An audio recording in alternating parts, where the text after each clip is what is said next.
And on today's show, why understanding mortality mechanics can improve your practice. Part 2 of this week's series on product due diligence with nationally recognized product due diligence expert Barry Flagg, CFP, CLU, and CHFC.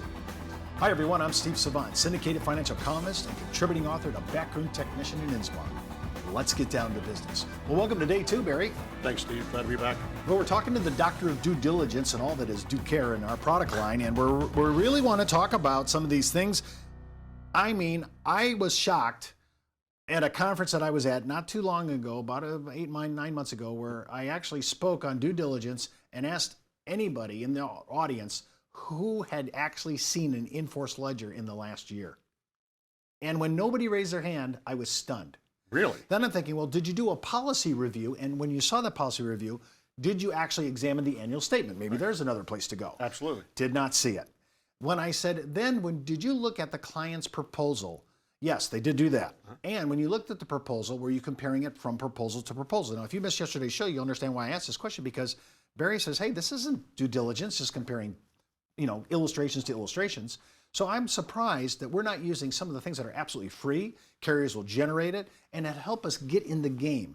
So talk a little bit about the use of annual statements and especially in-force ledgers. Some say that I've got a predisposition against illustrations, and that's not the case at all. I mean, illustrations are one of the essential tools in doing due diligence. In-force illustrations, or illustrations in general, are useful for calculating funding requirements, for including cash flow projections in an estate plan or in a financial plan. And these illustrations also include inside, not necessarily the first one you get from the insurance company, but if you ask for it, you'll get their actual pricing representations, which are also included and can be reconciled with the annual statement.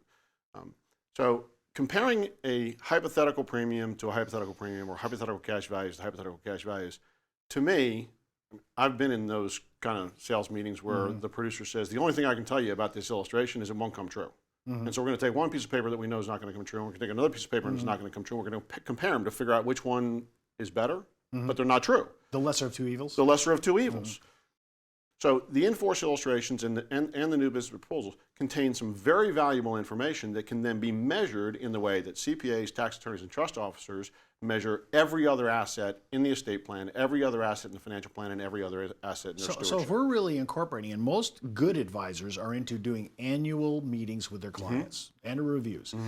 Before that review takes place, if I have life insurance as an asset, especially if it's an income asset that's supposed to generate, I would say that in-force ledger is mandatory. Absolutely. So I liked your thing about comparing the two. If really, ultimately, illustrations are more of a form of advertising than it is actually a form of reality and expectations. And we'll get in later on in the week. We're going to talk a little bit about why we segregate the expense loads of a policy versus its actual performance, and we don't talk about them together. Because I think there's a distinction here. When you see why, you're going to say, this may change your plan and your understanding on why proposals work the way they do. An annual statement, now, it's going to give me kind of what happened in a digest summary format. I like it because it's quick, easy read. I can kind of look at it. I'm seeing the surrender charges, everything I need to know. When I put that on alongside of the in-force ledger, I have pretty much what occurred here, all right? But I still am not done. So talk a little bit about what am I adding to that now? What's the next due diligence process? What else do I need besides my annual statement and I have the old proposal, the one that it was written on, plus I have the in-force ledger. Well, if this was any other asset on the client's balance sheet, it's important to know what you're being charged. But it's also important to know how that relates to everything else that's in a particular peer group, and everything else that would be suitable for that particular client. Why is that important? Because I know this is a big core belief in you. Why do I need to compare to see what the rest of the industry is doing? There's an 80% swing between best available rates and terms and worst available rates and terms. It is the widest swing in costs in any commonly purchased or commonly owned financial product that I'm aware of in the financial services industry. If you don't know what you're being charged and how it relates to the universal peer group alternatives, you have no idea whether you're being overcharged. And therein lies the sales opportunity. If clients don't know what they're being charged, or if the advisors of the best clients who want to do a good job of taking care of them don't know what their clients are being charged, you can go to them and offer, allow us to help you measure. Allow us to help you measure if you're being charged a fair price or if you're being overcharged. If you're being charged a fair price, I'll give you a third-party report that says you're being charged a fair price and I hope to be of service to you. No, that's again comparing it to the average of the industry. Is that correct? I just want to make sure I'm hearing you correctly here. Well, it's both. It's the average of the industry, but when you have a large enough database like we have, we can also calculate the standard deviation between or around that average to know where best available rates and terms are and where worst available rates and terms are. So in our reports, you can measure not only where are you relative to the average, but are you near that boundary? I said there's an 80% swing. So best available rates and terms in the entire marketplace before some of the underwriting considerations we talked about last night, but best available rates and terms are somewhere around 40% better than the average. If you're close to 40% better than the average on an in-force policy, then you have your client or that CPA's client is in good shape.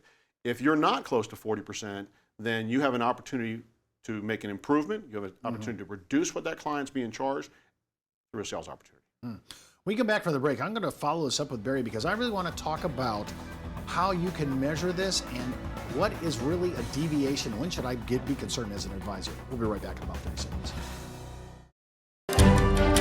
Back in the day, life insurance professionals were called field underwriters. Then, carriers trained their field force in the basics of life insurance underwriting. Today, the insurance industry doesn't educate the agent population as they once did. But now you can have the Informed Risk Guide at your fingertips so you can illustrate a reasonable rate class for your life insurance prospects. Just request your copy of the Informed Risk Guide at downtobusiness.ashbrokerage.com. It's free from Ash Brokerage, the practice enhancement company. Welcome back to the second segment. Of course, I'm with Barry Flagg. We're talking about due diligence. And now I want to go down this line. Barry, you've seen, I don't know how many tens of thousands reports you guys have already generated. I want to know, do you think there's a great disparity in the vast majority of, I know this is kind of a hard question, but in the big picture of things, could this swing? You said 80%. I mean, I thought actuarial science was a science. We should all be in the game somewhat. Aren't we using the same numbers? Why would there be such a big, long and broad difference between one company and another? Two reasons. And that, by the way, that 80% swing doesn't just come from our experience in our database. Tillinghast Towers Perrin published a study or released a study that was published in Trust and Estates magazine some years ago, concluding the same thing, about 40% on either side of the mean. A third-party administrator of trust-owned life insurance for institutions published another report. I think it was also published in Trust and Estates before that.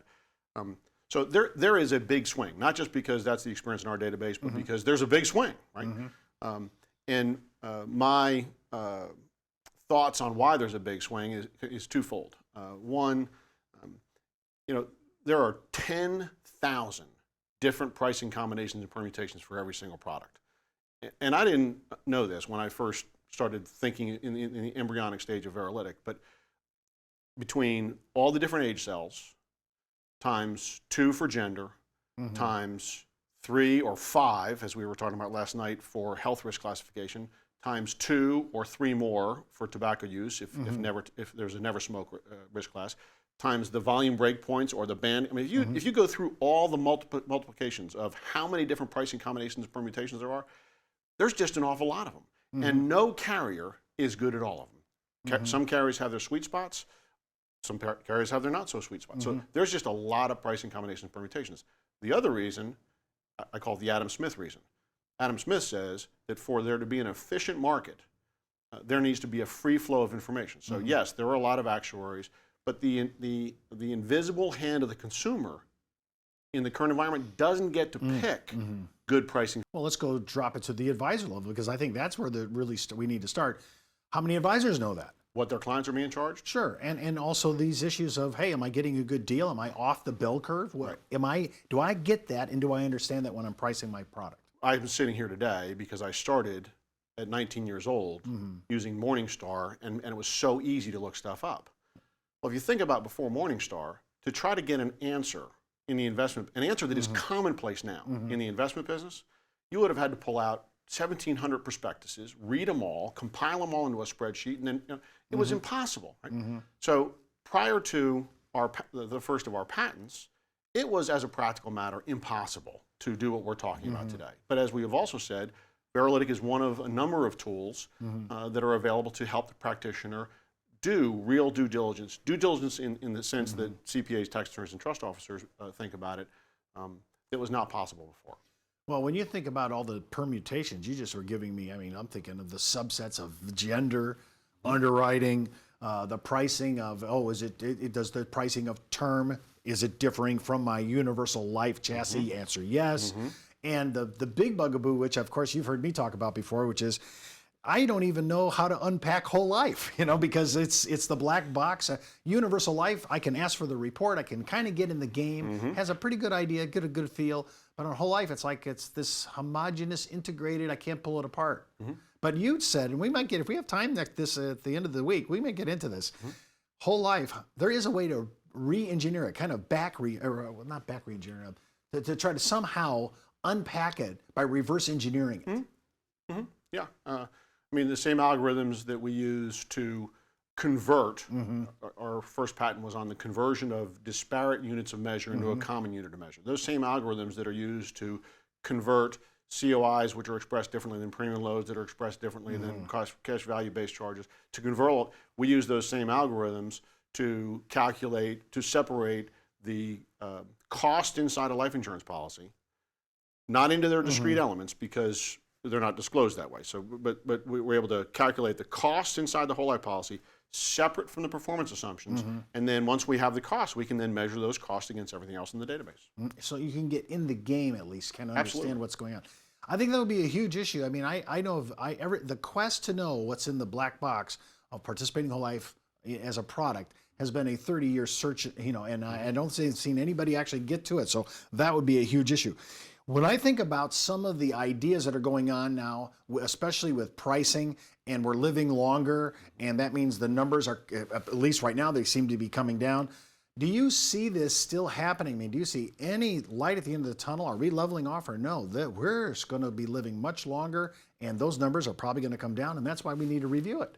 So even though people are living longer, the contract duration is now spread out so much longer that if you were to fund a policy to mature to age 100 under the old table, it would probably take less premium, depending upon the rate of return that would be reasonable to expect. But it could take less premium than a policy funded to mature at age 120.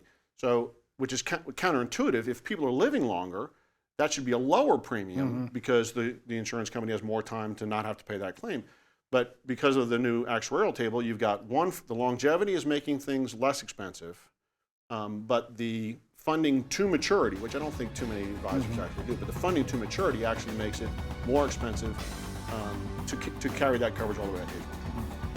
Well, we're going to be looking at all this week to give some kind of measurement and try to quantify what we're actually selling, so we at least as advisors know what we're talking about. That's all the time we have today for today's show. Remember, before moving forward, anything you hear on our show, always consult your tax advisor, legal counsel, or your broker-dealer compliance officer.